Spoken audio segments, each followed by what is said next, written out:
Hello students, good morning. Welcome to the class 9th standard second language. So in this class we are going to study about a new poem or poetry section, that is A Girl Called Golden. So what is the name of the poem? A Girl Called Golden. It is written by David Bateson. So once again tell me, what is the name of the poem? Yes, the name of the poem is A Girl Called Golden. It is written by David Bateson. So please open your textbook. Open ಮಾಡಿದ್ರಾ ನೋಡಿ. ಹಾಗಾದ್ರೆ before going to the poem, in the page number 66 ಸಿಕ್ತಾ? I'll find. Okay. So before going to the poem, here before you read is there. ಕಾಣಿಸ್ತಿದೆ before you read? Yes. ಏನಿದೆ ನೋಡಿ ಹಾಗಾದ್ರೆ. Before you read, look at the following pictures and identify the game and write the name of the game in the space provided. Names of the sports are given in brackets. Textbook ಅಲ್ಲಿ ಕಾಣಿಸ್ತಿದೆಯಾ ನಿಮಗೆ? See here. ನೋಡ್ತಾ ಇದ್ದೀರಲ್ವಾ ಇಲ್ಲಿ? So ಏನಿದೆ? There are some pictures are there. Pictures ಗಳು ಕಾಣಿಸ್ತಾ ಇದೆಯಾ? ಹಾಗಾದ್ರೆ ಈ ಪಿಕ್ಚರ್ಸ್ ಗಳೇನು ನೋಡ್ಬೇಕು ನೀವು. ಅವುಗಳನ್ನ ನಿಮ್ಮ ಟೆಕ್ಸ್ಟ್ ಬುಕ್ ಅಲ್ಲಿ ನೋಡಿ. ಕಾಣ್ತಾ ಇದ್ದೀರಿ ನಿಮಗೆ? ನೋಡ್ತಾ ಇದ್ದೀರಲ್ವಾ? So following, look at the following picture and see here. ಕಾಣಿಸ್ತಾ ಇದೆ ಅಲ್ವಾ?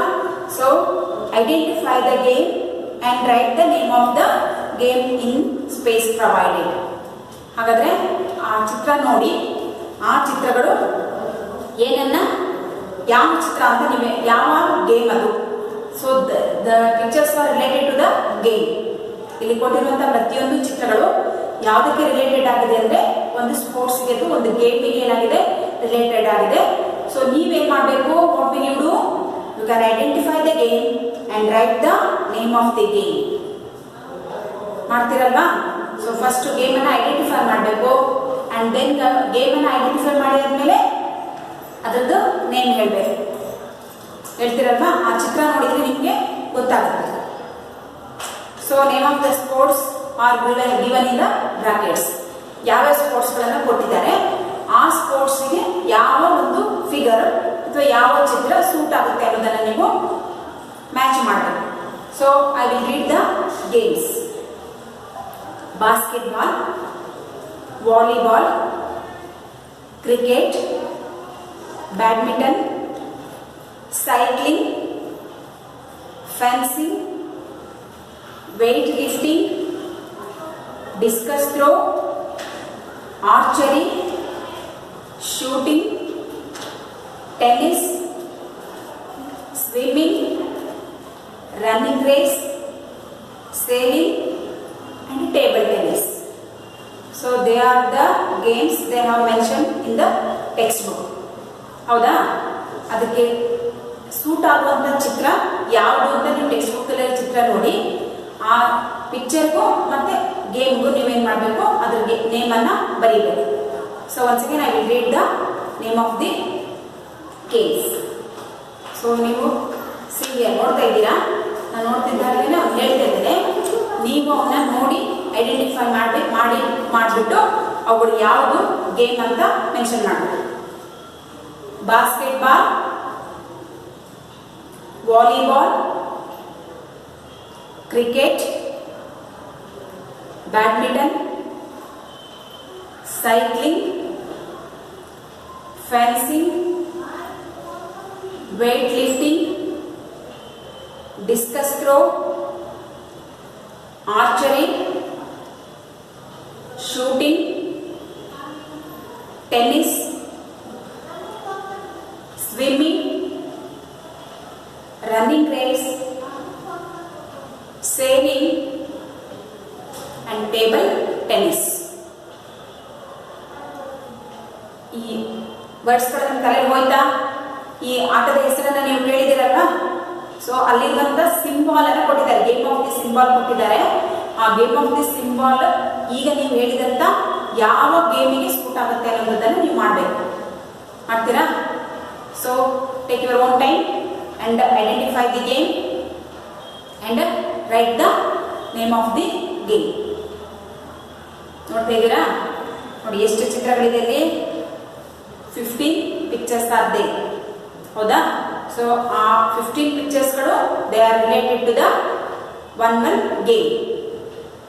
ಆ ಗೇಮ್ಗಳ ನೇಮನ್ನು ಕೂಡ ಅಲ್ಲಿ ಕೊಟ್ಟಿದೆ. ಅಬ್ಸರ್ವ್ ಮಾಡಿದ್ರಾ?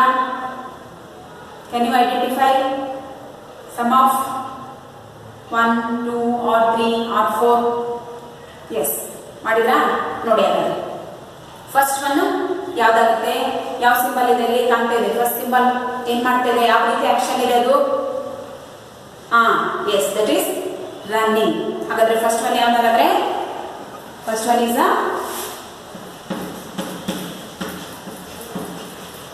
ರನ್ನಿಂಗ್. ಹೌದಲ್ವಾ? ಬಿಕಾಸ್ ಆಕ್ಷನ್ ನೋಡಿದ್ರೆ ನಾವು ರನ್ನಿಂಗ್ ಅಂತ ಹೇಳ್ಬೋದು. ದೆನ್ ಸೆಕೆಂಡ್ ಒನ್ ಏನ್ ಮಾಡ್ತಾ ಇದ್ದಾರೆ?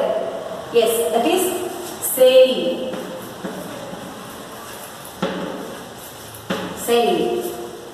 ನೆಕ್ಸ್ಟ್ ಥರ್ಡ್ ಒನ್ ಏನದು? ಎಸ್, ದಟ್ ಈಸ್ ಏನ್ ಚಿತ್ರ ಇದೆ ಅಲ್ಲಿ? ಬ್ಯಾಡ್ಮಿಂಟನ್. ಹೌದಾ? So third one is badminton.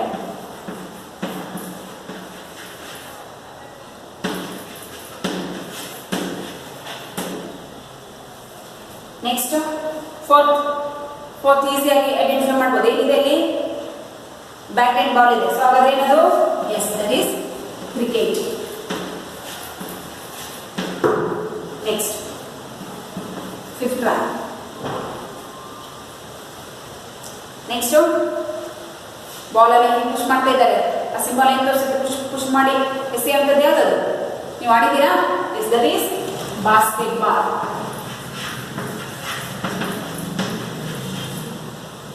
Next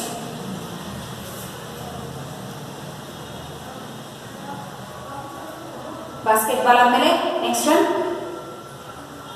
discus throw. ಚಕ್ರ ಎಸೆತ ಅಂತ ಕೇಳಿದ್ರಲ್ವ ನೀವು?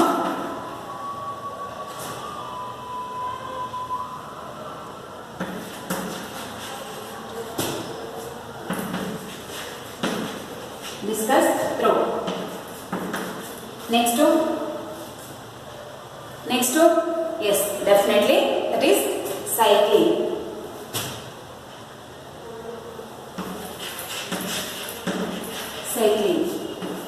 ನೆಕ್ಸ್ಟ್ ಸೈಕ್ಲಿಂಗ್ ಆದ್ಮೇಲೆ ನೆಕ್ಸ್ಟ್ ಈಗ ಹೊಡಿತಾ ಇದ್ದಾರೆ. ಒಂದು ಕೈ ಮುಂದಿದೆ, ಈಗ ಹೊಡಿತಾ ಇದ್ದಾರೆ. ಅದು yes, volleyball.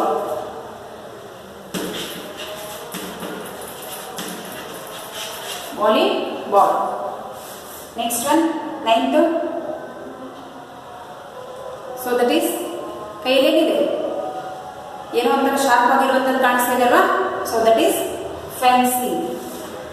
9th one.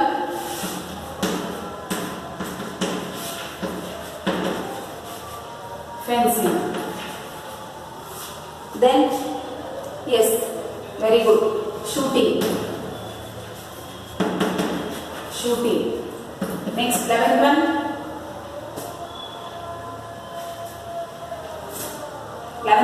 Yes, definitely swimming. Next 12th. Swimming ಆದ್ಮೇಲೆ yes, weightlifting.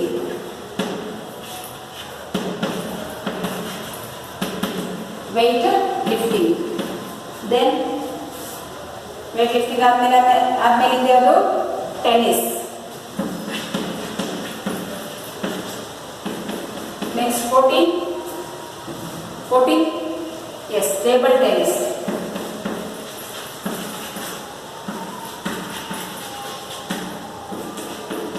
Next 15. So that is yes, archery.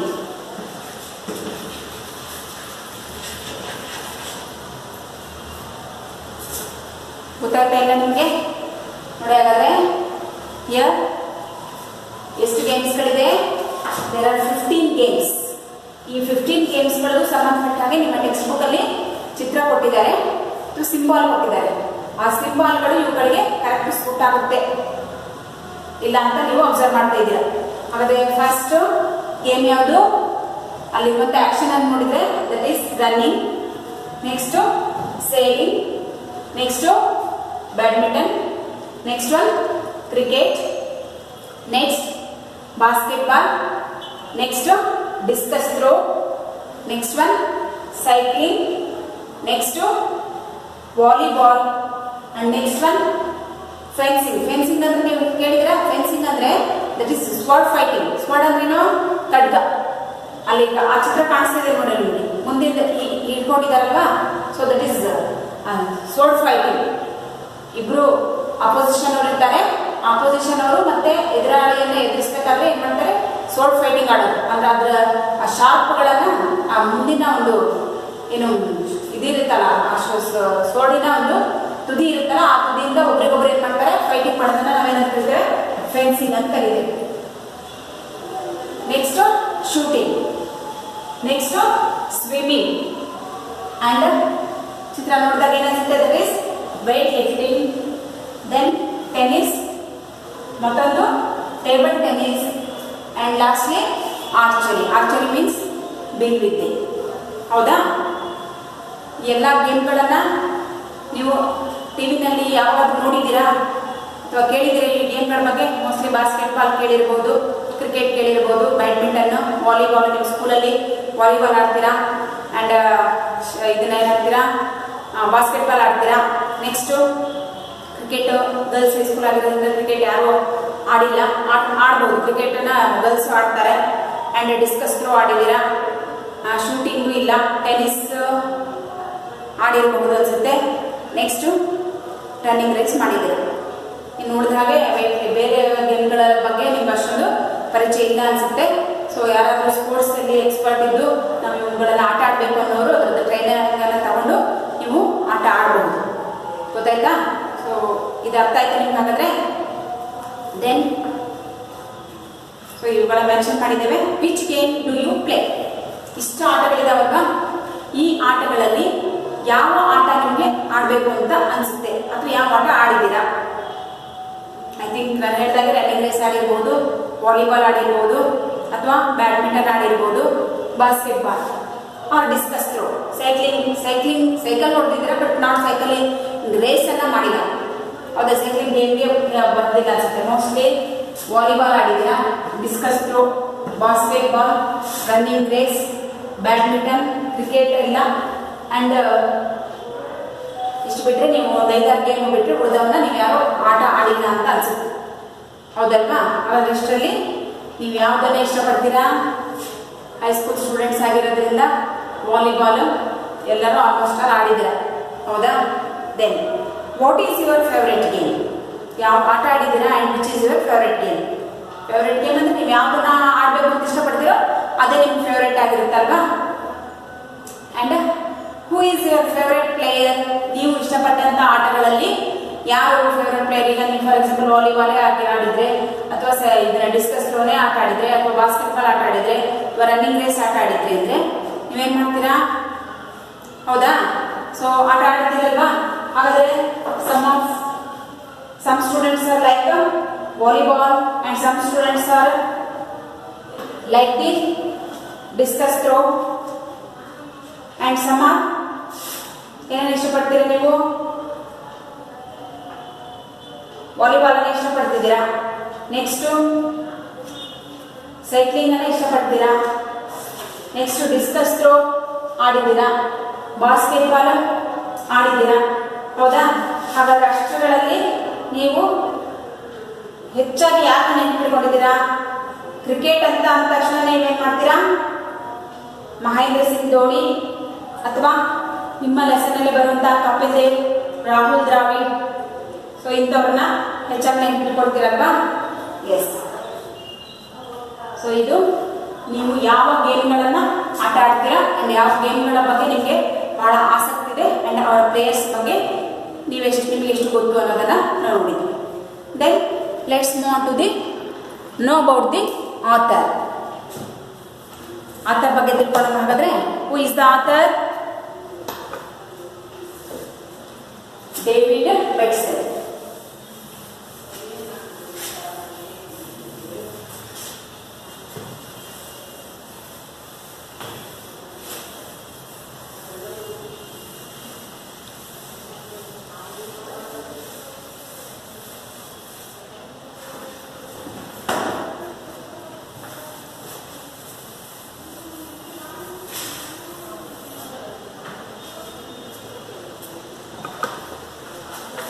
ನಾವು ಆಥರ್ ಬಗ್ಗೆ ನೋಡೋಣ.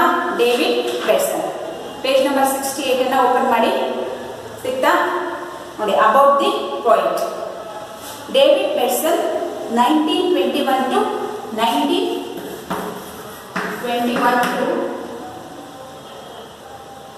1998.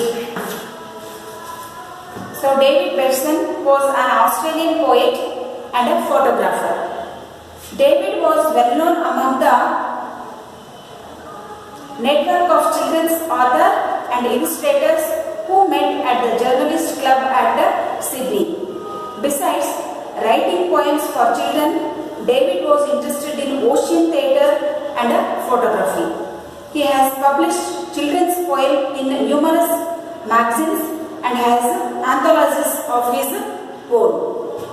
ಹಾಗಾದರೆ ಡೇವಿಡ್ ಬೆಟ್ಸನ್ ಅವರು ಅವರ period from 1921 to 1998. He was an Australian poet. Please take the open your notebook and take your pen. So please note down it.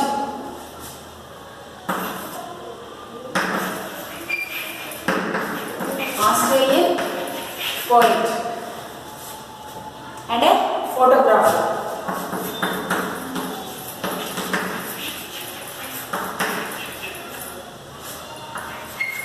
Australian poet and also a photographer. David was well known among the network of children's authors and illustrators who met at the Journalist Club at Sydney.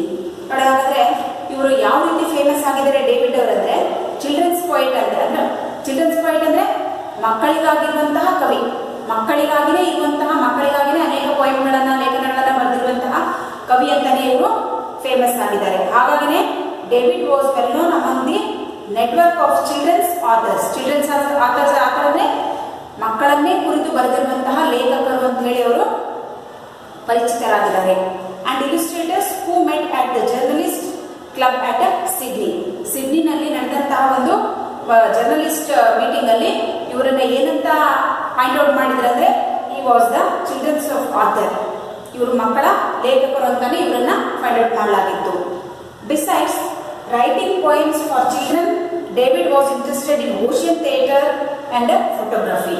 So ಮಕ್ಕಳ ಲೇಖಕರು ಅಥವಾ ಮಕ್ಕಳ ಕವಿ ಅಂತ ಆದಮೇಲೆ ಅವರು ಮತ್ತೆ ಬೇರೆ ಯಾವ್ದ್ರಲ್ಲಿ ಇವರಿಗೆ ಇಂಟ್ರೆಸ್ಟ್ ಇತ್ತಂದ್ರೆ he was a ocean theatre and photography. ಫೋಟೋಗ್ರಫಿನಲ್ಲಿ ಅತ್ಯಂತ ವಿಶಾಲವಾದಂತಹ ಮತ್ತು ವೈಡ್ ಆಗಿರುವಂತಹ ನಾಲೆಜ್ ಅನ್ನ ಹೊಂದಿರುವಂತಹ ಕವಿಗಳು ಕೂಡ ಇವರು ಹೌದು. He has publish children's poems in numerous magazines. ಇವರು ಅನೇಕ ಪೋಯಮ್ಗಳನ್ನ ಮಕ್ಕಳಿಗಾಗಿನೇ ಅನೇಕ ಮ್ಯಾಗಝಿನ್ಗಳಲ್ಲಿ ಮಕ್ಕಳಿಗಾಗಿನೇ ಅನೇಕ ಕವಿತೆಗಳನ್ನ ಬರೆದಿದ್ದಾರೆ. ಸೊ ಹಾಗಾಗಿನೇ he has publish children's poems in magazines. Numerous magazines ಅಂದ್ರೆ ಬಹಳಷ್ಟು ಮ್ಯಾಗಝಿನ್ಸ್ಗಳಲ್ಲಿ, ನ್ಯೂಮರಸ್ ಅಂದ್ರೆ ನಂಬರ್ ಆಫ್ ಮ್ಯಾಗಝಿನ್ಸ್ಗಳಲ್ಲಿ ಯಾವ ವಿಷಯವನ್ನ ಕುರಿತಾಗಿ ಹೆಚ್ಚು ಬರೆದಿದ್ದಾರೆ? ಮಕ್ಕಳ ಕವಿತೆಗಳನ್ನೇ ಹೆಚ್ಚಾಗಿ ಬರೆದಿದ್ದಾರೆ. And has anthologies of his own. Anthologies ಅಂದ್ರೆ that is the collection of flowers. So collection of flowers ಆ ಪೋಯಮ್ನ ಒಂದು ಗುಚ್ಛವನ್ನು ಇವರು ಯಾರಿಗಾಗಿ ಬರೆದಿದ್ದಾರೆ ಅಂದ್ರೆ ಮಕ್ಕಳಿಗಾಗಿನೇ ಅನೇಕ ಕಲೆಕ್ಷನ್ ಆಫ್ ಪೋಯಮ್ಸ್ಗಳನ್ನ ಇವರು ಬರೆದಿದ್ದಾರೆ. ಹಾಗಾಗಿ ಇವರು ಮಕ್ಕಳ ಕವಿ ಅಂತಾನೆ ಫೇಮಸ್ ಆಗಿದ್ದಾರೆ. ಯಾರು? ಡೇವಿಡ್ ಬೆಟ್ಸನ್. ದೆನ್ ಈ ಪೋಯಮ್, ಈಗ ನಾವು ಈಗ ಓದ್ತಾ ಇರುವಂತಹ ಪೋಯಮ್ ಯಾವುದು? A girl called Golden. So ಈ ಪೋಯಮ್ನ ಒಂದು ಬಗ್ಗೆ ನಾವು ನೋ ಅಬೌಟ್ ದಿ ಪೋಯಮ್. ಈ ಪೋಯಮ್ ಅಲ್ಲಿ ನಾವು ಏನು ಬಗ್ಗೆ ಓದ್ತೇವೆ ಅಥವಾ ಯಾವುದ್ರ ಬಗ್ಗೆ ಓದ್ತೇವೆ ಅನ್ನೋದನ್ನ ತಿಳ್ಕೊಳ್ಳೋಣ. ಪೇಜ್ ನಂಬರ್ 68 ಅಲ್ಲಿ ಇದೆ. ಇದೆಯಲ್ಲಿ ನೋ ಅಬೌಟ್ ದಿ ಪೋಯಮ್. ನೋಡಿ, ಇಟ್ ಈಸ್ ಅ ಓಡ್. ಈ ಓಡ್ ಮೀನ್ಸ್ ಓಡಿ ಹೋಗೋದಲ್ಲ. ಓಡ್ ಅಂದ್ರೆ it is one of the part of literature. Literature ಅಲ್ಲಿ ನಾವು ಅನೇಕ ಭಾಗಗಳನ್ನ ಮಾಡ್ತೇವೆ.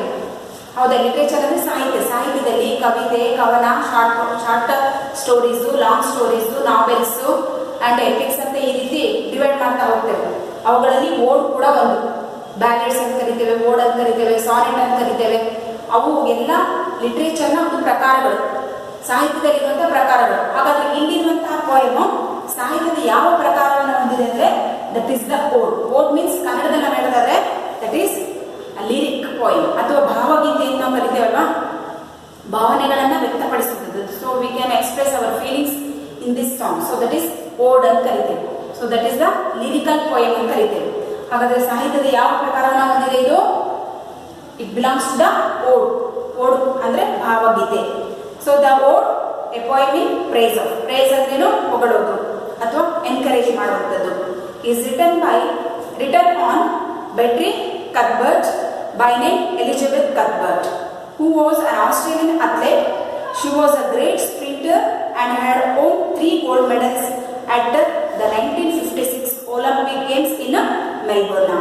She added a 4th gold medal at the 1964 Olympics in Tokyo. ನೋಡಿ, ಹಾಗಾದ್ರೆ ಈ ಪೋಯಮಿನ ಹೆಸರು ಹೇಳುತ್ತೆ ನಿಮಗೆ. A girl called golden. ಆ ಹುಡುಗಿಯನ್ನ ಬಂಗಾರದ ಹುಡುಗಿ ಅಂತ ಕರಿತಾ ಇದ್ದಾರೆ. ಕಾಲ್ಡ್ ಗೋಲ್ಡನ್ ಅಂದ್ರೆ ಏನು? ಗೋಲ್ಡನ್ ಏನು? ಬಂಗಾರ. ಎಂತ ಯಾರಿಗೆ ಬಂಗಾರ ಅಂತ ಕರಿತಾ ಇದ್ದಾರೆ? ಆ ಒಂದು ಹುಡುಗಿಗೆ ಬಂಗಾರದ ಹುಡುಗಿ ಅಂತ ಕರಿತಿದ್ದಾರೆ. ಹಾಗಾದ್ರೆ ಬಂಗಾರದ ಹುಡುಗಿ ಅಂತ ಯಾಕೆ ಕರಿತಾ ಇದ್ದಾರೆ ಅಂದ್ರೆ ನಾವು ಇದು ನೋಡಿದ್ರೆ ಗೊತ್ತಾಗುತ್ತೆ. She has won the so many medals, gold medals ಅನ್ನ ಪಡ್ಕೊಂಡಿದ್ದಾರೆ. ಹಾಗಾಗಿ ಇಲ್ಲಿ ಕವಿ ಹೇಳ್ತಾ ಇರೋದು it is written by on Betty Cuthbert. Betty Cuthbert ಅನ್ನುವಂತಹ ಒಂದು ಇಲ್ಲಿ ಅವಳನ್ನ ಎಲಿಜಬೆತ್ ಅಂತ ಕತ್ಬರ್ಟ್ ಅನ್ನ ಬೆಟ್ಟಿ ಕತ್ಬರ್ಟ್ ಅಂತ ಕರಿತಾ ಇದ್ರು. ಅವಳನ್ನ ಕುರಿತು ಹೇಳ್ತಾ ಇರೋದು. She was the Australian athletic. Australia, ಇವರು ಕವಿನೂ ಕೂಡ ಆಸ್ಟ್ರೇಲಿಯಾದವರೇ. ಆಸ್ಟ್ರೇಲಿಯಾದ ಅಥ್ಲೆಟಿಕ್ ಆಗಿರುವಂತಹ ಎಲಿಜಬೆತ್ ಕತ್ಬರ್ಟ್ ಅನ್ನ ಕುರಿತು ಅವರು ಹೇಳ್ತಾ ಇದ್ದಾರೆ. ಸೊ ಅವಳನ್ನ ಬೆಟ್ಟಿ ಕತ್ಬರ್ಟ್ ಅಂತಾನೂ ಕರಿತಾ ಇದ್ರು. ಅವಳ ಒರಿಜಿನಲ್ ನೇಮ್ ಏನಾಗುತ್ತೆ? ಎಲಿಜಬೆತ್ ಕತ್ಬರ್ಟ್. Elizabeth ಕತ್ಬರ್ಟ್ Australian athletic. ಅವಳು ಯಾರಾಗಾದ್ರೆ ಆಸ್ಟ್ರೇಲಿಯಾದ ಅಥ್ಲೆಟಿಕ್ಗೆ ಸಂಬಂಧ. ಅಥ್ಲೆಟಿಕ್ಸ್ ಅಂದ್ರೆ ರನ್ನಿಂಗ್ ರೇಸು, ಇಂಡಿವಿಜುವಲ್ ಆಗಿ ಆಡುವಂತ ಗೇಮ್ಗಳೇನಿದೆಯಲ್ಲ ಅವುಗಳೆಲ್ಲಗಳಿಗೂ ನಾವು ಅಥ್ಲೆಟಿಕ್ಸ್ ಅಂತ ಕರಿತೇವೆ. ಹಾಗಾದ್ರೆ ಆಸ್ಟ್ರೇಲಿಯಾದ athletic Elizabeth ಕತ್ಬರ್ಟ್. She was a great sprinter. ನೋಡಿ, ಅವಳು ಏನಾಗಿ ಹಾಗಾದ್ರೆ ಯಾವ್ದು ಆಟದನ್ನ ಆಡ್ತಿದ್ದವಳು? ರನ್ನಿಂಗ್ ರೇಸ್ ನ ಆಡ್ತಾ ಇದ್ರು. ಅದರಲ್ಲೂ ರನ್ನಿಂಗ್ ರೇಸ್ ಅಲ್ಲಿ ಹೇಗೆ ಓಡ್ತಾ ಇದ್ಲು? ಸ್ಪ್ರಿಂಟರ್ ಅಂದ್ರೆ ರನ್ ವೆರಿ ಫಾಸ್ಟ್. ಹಾಗೆ ಕುದುರೆ ಹೊಡೆದಂಗೆ ಕೊಡೋದು ಅಂತ ಹೇಳ್ತಲ್ಲ, ಹಾಗೆ ಜೋರಾಗಿ ಓಡ್ತಾ ಇದ್ಲು. She was great sprinter and had won 3 gold medals. ನೋಡಿ, ಅವಳು ಓಟಗಾರ್ತಿಯಾಗಿದ್ಲು, ಮಿಂಚಿನ ಹಾಗೆ ಓಡ್ತಾ ಇದ್ಲು. And she has got 3 gold medals and at the game of Olympic 1956. 1956 ಅಲ್ಲಿ ಒಲಿಂಪಿಕ್ ಗೇಮ್ಸ್ ಅಲ್ಲಿ, ಒಲಿಂಪಿಕ್ಸ್ ನೀವು ಹೆಸರು ಕೇಳಿದಿರಲ್ವಾ? ಒಲಿಂಪಿಕ್ ಆಟ ಕೇಳಿದಿರಲ್ವಾ? ಒಲಿಂಪಿಕ್ ಆಟ ಎಷ್ಟು ವರ್ಷಕ್ಕೊಂದ್ಸಲ ನಡೆಯುತ್ತೆ? That is once in 4 years. 4 ವರ್ಷಕ್ಕೊಂದ್ಸಲ ನಡೆಯುತ್ತೆ ಒಲಿಂಪಿಕ್ಸ್. ಆ ಒಲಿಂಪಿಕ್ ಅಲ್ಲಿ ನಡೆದಂತಹ 1956 ಅಲ್ಲಿ ಆ ಒಲಿಂಪಿಕ್ ಎಲ್ಲಿ ನಡೆದಿತ್ತು? ಮೆಲ್ಬರ್ನ್ ಪ್ಲೇಸ್ ಅಲ್ಲಿ ನಡೆದಿತ್ತು.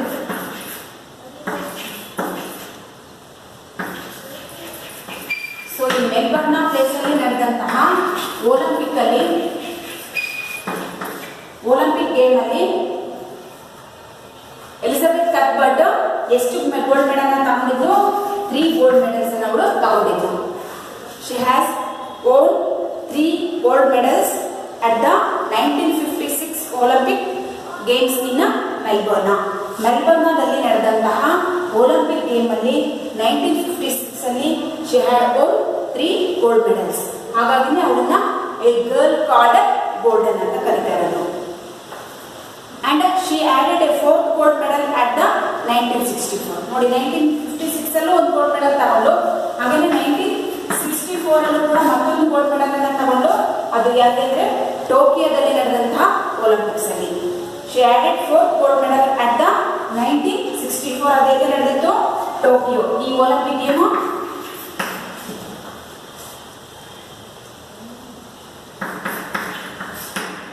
ಸೊ ಟೋಕಿಯೋನಲ್ಲಿ ನಡೆದಂತಹ ಒಲಿಂಪಿಕ್ ಗೇಮ್ ಅಲ್ಲಿ ಕೂಡ ಮತ್ತೊಂದು ಗೋಲ್ಡ್ ಮೆಡಲ್ ಅನ್ನ ತಗೊಂಡ್ರು. Totally she had won 4 gold medals. ಹೌದಾ? ಗೋಲ್ಡ್ ಮೆಡಲ್ ಅನ್ನು ತೆಗೆದುಕೊಂಡಂತಹ ಅಥ್ಲೆಟಿಕ್ ಎಲ್ಲಿಯವಳು? She belongs to Australian athletic. ಆಸ್ಟ್ರೇಲಿಯಾದಿಂದ ಬಂದಂತಹ ಎಲಿಜಬೆತ್ ಕತ್ಬರ್ಟ್. ಅದರ ಒಂದು ಎಲಿಜಬೆತ್ ಕತ್ಬರ್ಡ್ನ ಕುರಿತಾಗಿ ಇಲ್ಲಿ ಅವಳನ್ನ ಎನ್ಕರೇಜ್ ಮಾಡ್ತಾ ಇದ್ದಾರೆ. ಹೇಗೆ ಅವಳನ್ನು ಫ್ರೇಸ್ ಮಾಡ್ತಾ ಇದ್ದಾರೆ ಅನ್ನೋದನ್ನ ನಾವು ಈ ಪೋಯಮಲ್ಲಿ ಓದ್ತಾ ಹೋಗ್ತೇವೆ. ಅರ್ಥ ಆಯ್ತು ಹಾಗಾದ್ರೆ? Yes. Then introduction, page number 66. You have learned something about sports and games. They are the source of enjoyment, aren't they? Well, here is a humorous event in the game of cricket that changed the player to option for some other field. ನೋಡಿ, ಇದು easy lesson ಅನ್ನ ನೀವು ಓದಿದ್ರಿ. ಒಂದು unit ಅಂದ್ರೆ ನಾವು ಒಂದು ಪೋಯಮು ಒಂದು pros ಅಂತ ಹೇಳ್ತೇವೆ. ಒಂದು ಪ್ರೋಸ್ ಆಲ್ರೆಡಿ ನಾವು ಮೈ ಬಿಗಿನಿಂಗ್ಸ್ ಓದಿದ್ವಿ. ಆ ಮೈ ಬಿಗಿನಿಂಗ್ಸ್ ಅಲ್ಲಿ ಯಾರ ಬಗ್ಗೆ ಓದಿದ್ರಿ? ಒಬ್ಬ ಸ್ಪೋರ್ಟ್ಸ್ ಮ್ಯಾನ್ ಆಗಿರುವಂತ ಕ್ರಿಕೆಟ್ ಪ್ಲೇಯರ್ ಕಪಿಲ್ ದೇವ್ ಅವರ ಬಗ್ಗೆ ಓದಿದ್ರಲ್ವಾ? ನೋಡಿ, ಹಾಗಾದ್ರೆ you have learn something about the sports and game. ನಿಮ್ಗೆ ಆಟದ ಬಗ್ಗೆ ಅಥವಾ ಈ ಗೇಮ್ ಬಗ್ಗೆ ಸ್ವಲ್ಪ ಮಟ್ಟಿಗಾದ್ರೂ ಗೊತ್ತಿದೆ ಅಂತ ಅನ್ಕೊಂಡಿದ್ದೇನೆ. They are the source of enjoyment. ಹೌದಾ? ಹಾಗಾದ್ರೆ ಬರೀ ಎಂಜಾಯ್ಮೆಂಟ್ ಅಷ್ಟೇನೇ ಇವು? ಹೌದು, ಎಂಜಾಯ್ಮೆಂಟು ಆಗಿದೆ ಅಂಡ್ ಲೈಫ್ ಕೂಡ ಆಗಿದೆ. ಕೆಲವರು ಎಷ್ಟೋ ಸ್ಪೋರ್ಟ್ಸ್ ಮ್ಯಾನ್ಗಳು ತಮ್ಮ ಲೈಫ್ ಅನ್ನ ಅದರಲ್ಲೇ ಲೀಡ್ ಮಾಡ್ತಾ ಇದ್ದಾರೆ, ನೋಡ್ತಾ ಇದ್ದೀರಲ್ವಾ? ಹಾಗಾದ್ರೆ well, here is a humorous event in the game of cricket. ನೀವಾಗಲೇ ಮೈ ಬಿಗಿನಿಂಗ್ಸ್ ಅಲ್ಲಿ ಓದಿದ್ರಲ್ವಾ? ಒಂದು ಹ್ಯೂಮರಸ್ ಆಗಿರುವಂತ ಕಪಿಲ್ ದೇವ್ ಅವರ ಚೈಲ್ಡ್ಹುಡ್ ಡೇಸ್ ಗಳನ್ನ ನೀವು ನೋಡ್ಕೊಂಡ್ಬಂದ್ರಿ. ಅಂಡ್ ಒಂದು ಘಟನೆ ಅವರನ್ನ ಹೇಗೆ ಕ್ರಿಕೆಟ್ ಪ್ಲೇಯರ್ ಆಗಿ ಆಗುವಾಗೆ ಮಾಡಿದವರು. Because basically was not interested in cricket, his interested was in football player, but his friends encouraged him. So that's why he has played that game. ಹಾಗಾಗಿ ಅವನ ಲೈಫ್ ಚೇಂಜ್ ಆಯ್ತಲ್ವಾ? ದ ಸೇಮ್ ವೇ ಕೆಲವೊಂದು ಗೇಮ್ಗಳು ಹೇಗೆ ಅವರ ಒಂದು ಆಪ್ಷನ್ಸ್ಗಳಿಂದ ಅವರ ಲೈಫನ್ನೇ ಏನಾಗುತ್ತೆ ಟರ್ನಿಂಗ್ ಪಾಯಿಂಟ್ ಆಗಿ ಆಗುತ್ತೆ ಅನ್ನೋದಕ್ಕೆ ನಾವು ಮೈ ಬಿಗಿನಿಂಗ್ಸ್ ನಲ್ಲಿ ಕಪಿಲ್ ದೇವ್ ಅವರ ಒಂದು ಚೈಲ್ಡ್ಹುಡ್ ಡೇಸ್ ಅನ್ನ ನೋಡಿದ್ವಿ. ಹಾಗಾದ್ರೆ ಈ ಲೆಸನ್ ಅಲ್ಲಿ ಈ ಪೋಯಮ್ ಅಲ್ಲಿ ಈ ಪೋಯಿಟ್ರೀಸ್ ಅಲ್ಲಿ ನಾವೇನು ಓದ್ತಾ ಹೋಗ್ತೇವೆ ಅನ್ನೋದನ್ನ ನಾವೀಗ ನೋಡೋಣ. ಹಾಗಾದ್ರೆ a girl called Golden. So first I will read the poem and listen carefully. ಕೇಳ್ತಿರಲ್ವಾ? ಓದ್ಲಾ ಹಾಗಾದ್ರೂ? Shall I start it? Okay, ನೋಡ್ಕೊಳ್ಳಿ ಹಾಗಾದ್ರೆ. A girl called Golden. It is written by David Betson. Why did you run when your schoolmates were walking? Why did you sprint if they started to run? Why did you train while others were playing? What was the secret that made it seem fun? And then, was it the feel of the fresh air and sunshine? Was it the star of the breeze in your hair? What made the coach recognize you? But special was it because you had courage to spare?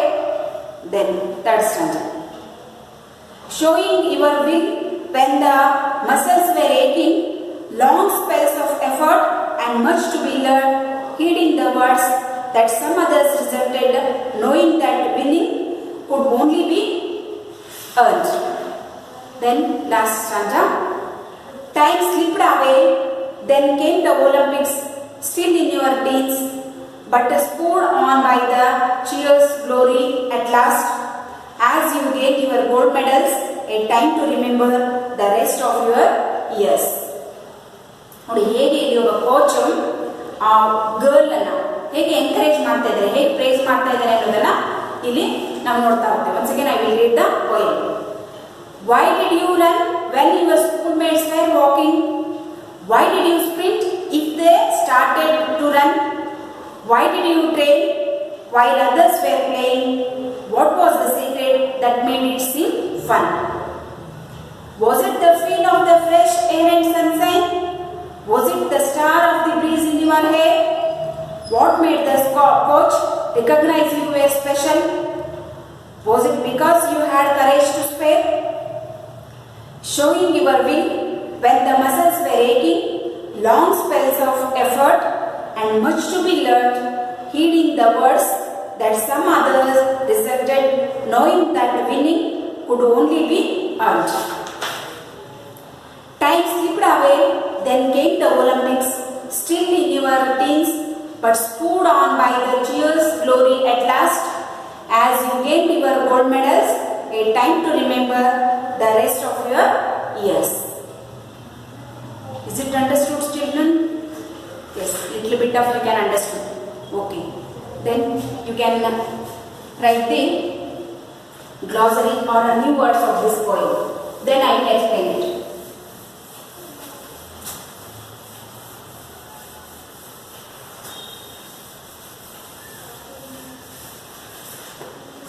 So take down the meanings.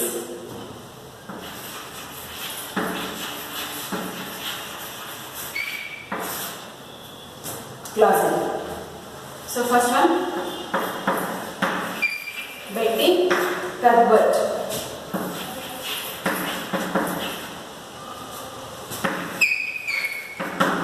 Betty Cuthbert.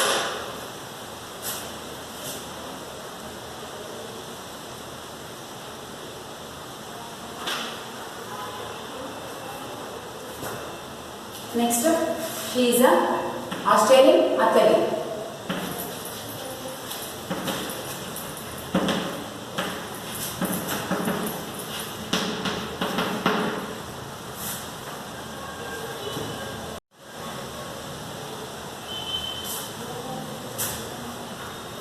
Australian athlete. Next, sprint.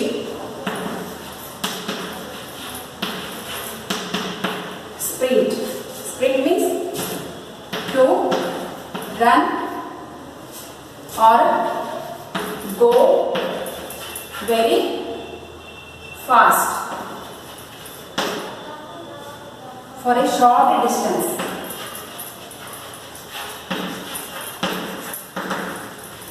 For a short distance. Then coach. Coach, a person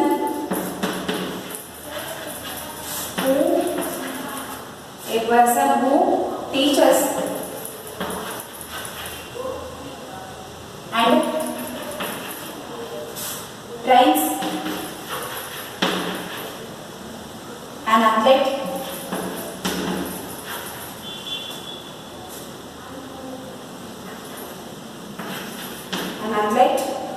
or performer.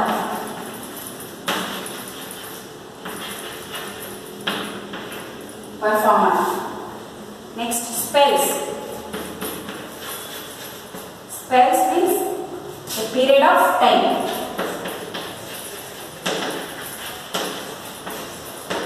A period of time. Then heed. Heed means to pay careful attention.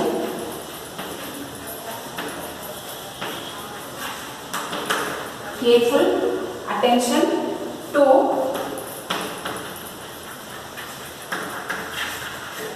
somebody's advice.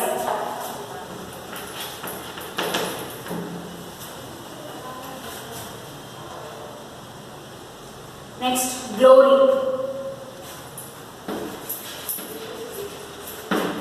Glory means fame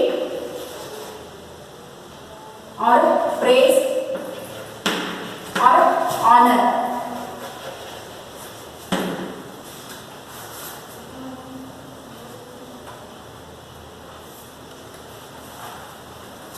ಆಯ್ತಾ? Have you written? ಬರಿತಾ ಇದ್ದೀರಾ? S, ಬರ್ಕೊಳ್ಳಿ.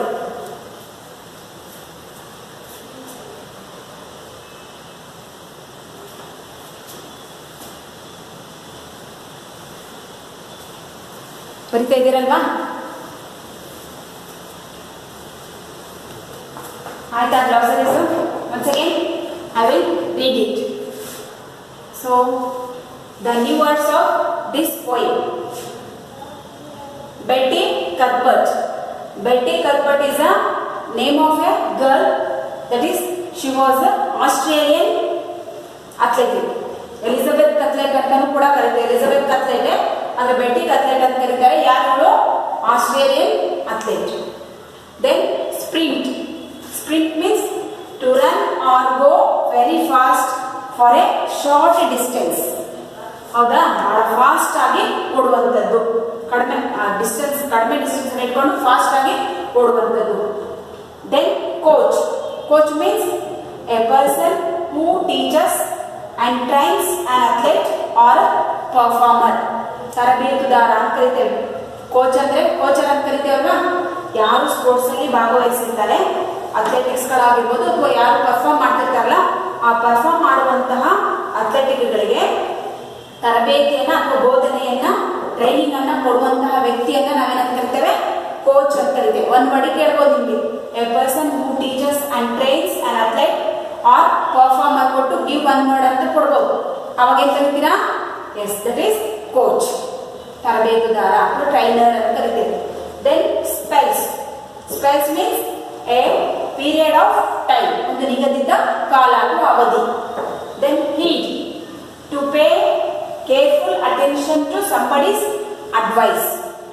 ಅಂದರೆ ಯಾರಾದರೂ ಏನಾದರೂ ಹೇಳಿದರೆ ಅಥವಾ ಸಲಹೆಯನ್ನು ಕೊಟ್ಟರೆ ಅದರ ಬಗ್ಗೆ ಅಟೆನ್ಷನ್ ಅನ್ನು ಕೊಡುವಂಥದ್ದು ಅಥವಾ ಕೇರ್ಫುಲ್ ಆಗಿರುವಂಥದ್ದು, ಗಮನ ಹರಿಸುವಂಥದ್ದು, ಅಥವಾ ಅವರ ಒಂದು ವಾರ್ನಿಂಗ್ ಅನ್ನ ಅಥವಾ ಅವರ ಸಜೆಷನ್ ಅನ್ನ ಅಂತ ಅವರ ಒಂದು ಗೈಡೆನ್ಸ್ ಅನ್ನ ಕೇಳುವಂಥದ್ದಕ್ಕೆ ನಾವು ಹೇಳ್ತೇವೆ ಹೀಡ್ ಅಂತ ಹೇಳ್ತೇವೆ. ಅಂದರೆ ಕೇರ್ಫುಲ್ ಆಗಿ ಗಮನದಿಂದ ಕೇಳುವಂಥದ್ದು, ಅಂದರೆ ಅಟೆನ್ಷನ್ ಅನ್ನು ಕೇಳುವಂಥದ್ದು.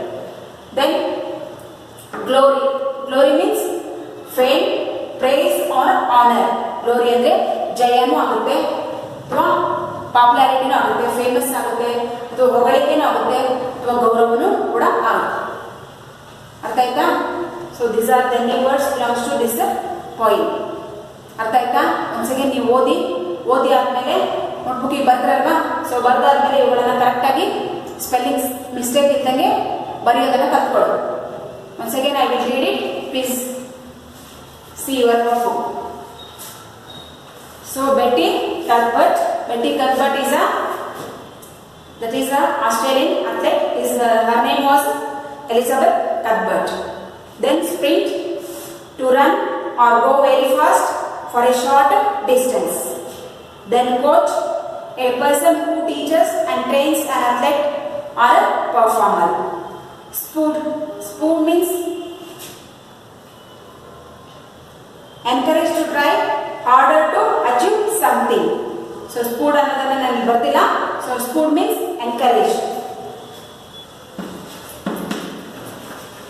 Spoon means encourage.